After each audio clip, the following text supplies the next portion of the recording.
بسم الله الرحمن الرحیم. راځو نن ورډ پروګرام خلاصوو. په ورډ پروګرام کې بلانک ډاکومنټ خلاصوو. د ورډ پروګرام د شکل سره آشنایي پیدا شوې. راځو پیل ته. په پیل کې مو هم دلته چې لیکلي دي ګوډ ایونینګ، ماښام په خیر. دا ستاسو په کمپیوټر کې کیدای شي ونه اوسي، ځکه هغه کمپیوټران دا کیدای شي چې هغه د انټرنیټ سره وصل او آنلاین واوسي. نو دا نیو مو هم مخکې لوستی و چې نوی صفحه و کمپلیټ شیان خلاصوو. پین مو هم لوستی و چې زوړ ډاکومنټ یا دوسیه مو خلاصول. راځو انفو ته. انفو چې د انفارمیشن لنډیز دی یا د معلوماتو په معنا دی.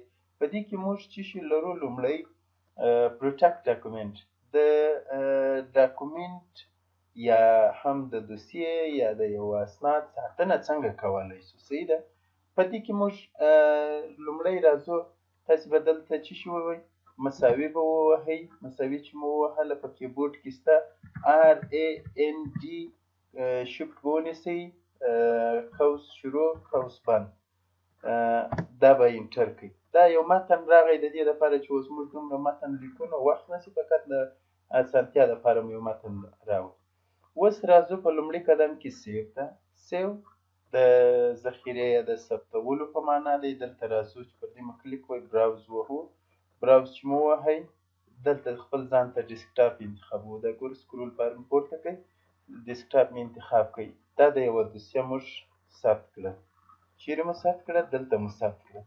دغه دوسیه که بل وخت خلاصوئ هېڅ ستونزه نشته، هر څوک یې خلاصولی شي. اوس نو د دې دپاره څه وایي، څه باید وکړو؟ راځو موږ پیل ته. په پیل کې موږ انفو ته راسو.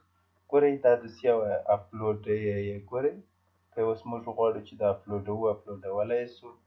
که موږ وغواړو مثلا په دې کې دا شیر کو شیرولی شو، کې کاپي کوو، کې د پیل هغه موقعیت معلوموو. خو دا هغه وخت کې کېږي چې کله تاسو د نیټ کې آنلاین اوسئ، که نه بیا نه کېږي. نو موږ د دې څخه راتېرېږو. راځو خپل موضوع ته. پروټکټ ډاکومنټ. پروټکټ ډاکومنټ د سند ساتنې ته څه شي راځو؟ الویز اوپن ریډ اونلی. دا که چیرې موږ ووهو او پسې سیو پسې ووهو، دا یوازې د لوستلو ده. مثلا دلته راځي، دا دوسیه ده، ماته وایي آیا تاسو غواړئ چې دا مثلا یوازې ووایاست؟ نو بره به یس کوئ، بره به تاسې دلته وګورئ. دلته به راسئ، پیل ته به وګورئ. دا دې ګوره څه شي شو؟ وایي پروټکټ شوې ده. پروینټ. صحیح شو؟ که چیرې دا بیرته ایسته کوئ، دا نه ایسته کېږي. ولې موږ ورته ویلي دي چې موږ دا یوازې وایو. خو که چیرې بیا راسو د هغه فایل بیرته له سره خلاص کړو، ورته وایي د ویلو خبره پرېږده، نو یې کړه، یعنې زه په دې کار کوم. را به شئ بیرته، دلته به بیرته راسئ، دا به ایسته کړئ، دا خلاص. یعنې په دې کې بیرته به یې سیو کړئ، بله دوسیه بیرته عادي حالت ته راغله. یعنې دا هر څوک کولی شي چې په دې کې لاس ووهي. راځو په انفو کې موږ اصلي هدف چې دی انکریپټډ پاسورډ. زه وایم چې پرته له پاسورډه دا زما دوسیه هېڅوک خلاصه نه کړي. کلیک پر دې ووهئ. عوض د ځانه څخه دلته زید مې ورکړه، دوه واره مې زید اوکې کوم. دلته ری انټر پاسورډ، یعنې بیا هم هغه شی ورته ورکړئ، هغه پاسورډ تکرار. د دې وایه پاسورډ از ریکوایرډ ټو اوپن دیس ډاکومنټ، یعنې دغه پاسورډ بیا غواړي چې ته دغه خلاصوې. نو زه وایم صحیح ده، بره یې څه شي کوم؟ سیو کوم. سیو یعنې ذخیره مې کړله، یعنې ثبت مې کړه. اوس چې کله زه دا خلاصوم، دا چې هر رقم پاسورډونه ورکړم نه خلاصېږي. که چیرې دلته یو څوک وایي چې دا خو په ریسنټ کې خلاص شوی دی، دلته هم نه خلاصېږي. د اوپن د یوې لارې هم دا نه خلاصېږي. صحیح ده. ولې نه خلاصېږي؟ ځکه دلته دقیق پاسورډ غواړي. چې دقیق پاسورډ دې ورکړئ، عوض د څه شي کېږي؟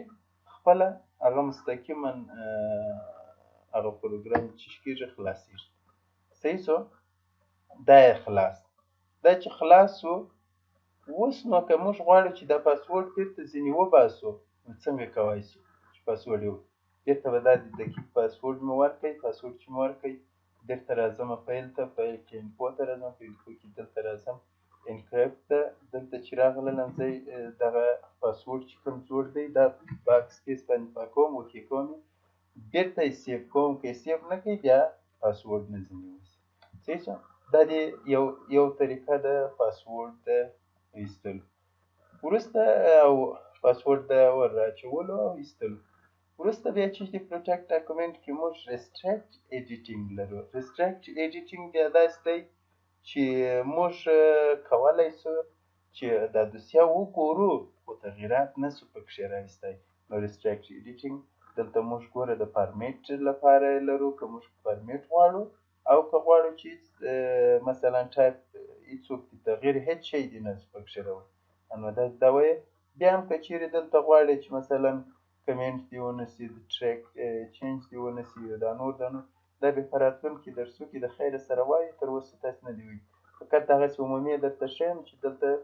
یس سټارټ وایي کله چې دا ګورئ دا لیمیټ ماسې کلیک کوئ دا د یس سټارټ انکریپټینګ پروټیکشن کله چې مو دا کلیک کوئ دلته مثلا زید لاندې رینټر پاسورډ دی د تایید لپاره کنفرم بیا به دا پاسورډ ورکړئ دا چې پاسورډ مو ورکړئ سیو حتما دی دا سیو که په دا ټول بار کې تاسې وهئ او که دلته وهئ ځکه دا دوسیه خو موږ مخکې ثبت کړې نو که بل وخت راځو دا دوسیه خلاصوو موږ ته به وایي چې ته په هیڅ شي کې تغییر نشې راوستی ګورئ ټوله کمانډونه او اپشنونه یا ګروپونه یې بند کړي دي خو که چیرې دلته خط لیکو خط هم نشو لیکلی ما ته وایي ریسټریکټ ایډیټینګ اواز صحیح ده که چیرې غواړو چې وایي په دې کې تغییر راولې سټاپ پروټیکشن وایي سټاپ پروټیکشن ما چې پاسورډ ورکړی دی پاسورډ چې مو ورکړی دا دې دا ټوله کمانډونه مې لاسوله دلته اوس زه خط مخ هم هر شی چې وغواړم هغه لیکلی شم اوس نو که چیرې دا سیف ووهو بیا دا پاسورډ ماسورډ نور په ده کې نشته صحیح شو وروسته بیا چې دی په دغه پروټیکټ کې په دې خو پوه شولاست انشاءالله بل په دغه کې مثلا که چیرې تاسو غواړئ دلته ګوره اترایزیشن بیا ماسې ګورئ فقط یې ګوره ریموو کولی شي ډاکومنټو دا شان دا ګرده کتلی شي عین کیسه ده خو اصلي پاسورډ میتود شان هغه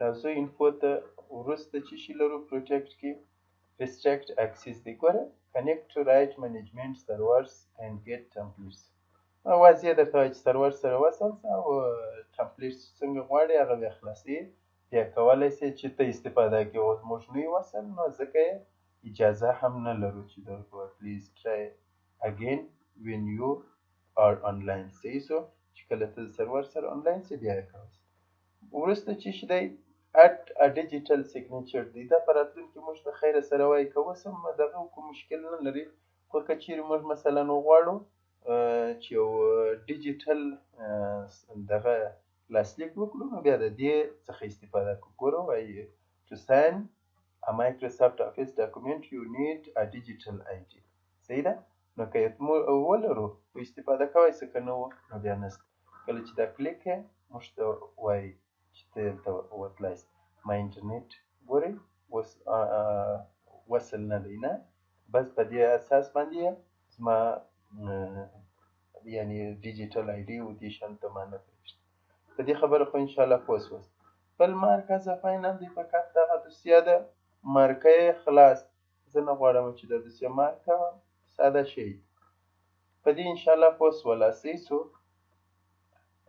اوس نو که چیرې بیا دغه دوسیه مثلا دغه دوسیه ده یا بله دوسیه ده زه یې کلپوم بله طریقه هم لري ګرسري دې ځای ته نه راځم دا دوسیه ډیلیټومه راځم ورډ پروګرام خلاصوم ورډ پروګرام دا دې خلاص کړئ اوس راځمه چې شته دلته یو مساوي RAND قوس شروع قوس بند انټر دا مې ولیکل زه غواړم دغه زما یو سند دی دا باید څوک ونه ګوري نو راځمه چې شته سیو ته سیو ته راځم په سیو کې چې باندې کلیک کوم پر براوز باندې کلیک کوم پر براوز باندې چې مې کلیک ووایي ما ته دلته ټولز راکوي صحیح ده دلته به ځای هم ورته په نښه کړم چې همدا د کمپیوټر پر مخ ډسکټاپ باندې پرېږدم دلته ټولز راته په نښه کوي ټول کې ما ته څه شوی جنرال آپشن کې په جنرال آپشن کې هم ما ته وایي پاسورډ غواړم دې ته پاسورډ ور واچوم دې ته مې ای پاسورډ ورکړئ، لاندې موډیفای د تایید دپاره چې ما دغه کړی پاسورډ مې ورکړ او اوکې بیا که بخښنه غواړم دلته یو شی دغه موډیفای د ساده شیانو دپاره او دلته زه ساده پاسورډ ورکومه ای ډبل ای مې ورکړه اوکې مې کړه پسې بېرته ری انټر پاسورډ هم چیش کوم ډبل ای کله چې مې اوکې کړئ هماغه پسې یې کوم هېڅ ضرورت نشته چې زه هلته فیل و فلانه و فلاني ځای ته ورشم دا دې صحیح ده اوس که پاسورډ ورکړم دا خلاصېږي خو دا بیا داسې شیانو دپاره ده اوس مثلا دغه زما سی وي زه نه غواړم چې څوک لاس پکښې ووهي زه غواړم چې کلف به دا واوسي نو د داسې دوسیې دپاره بیا که چیرې سیو اس ته راځو بیا یې ثبتوو په دغه نامه یا په بل نامه پاسورډ ورچوو هغه صحیح ده جنرال آپشن ته راځو او که نه وي بیا نو مستقیما ډېره اسانه دا ده چې انفو ته راسو په انفو کې انکریپټ چیش ته راسو ویت پاسورډ فقط دلته پاسورډ ورکړئ اوکې اوکې او بس دا دی سیو په سیو هم ځکه دا خو دوسیه د مخکې څخه جوړه ده صحیح ده او اوس دا دی که دا خلاصوم پرته له پاسورډه دا نه خلاصېږي نو دا به اوکې کوم دا د پاسورډ خلاص بېرته راځم پاسورډ انفو کې ځینې لرې کوم منځ دا پاک کړئ اوکې کړئ سیو یې کړئ حالا دا دوسیه پاسورډ نه لري صحیح شو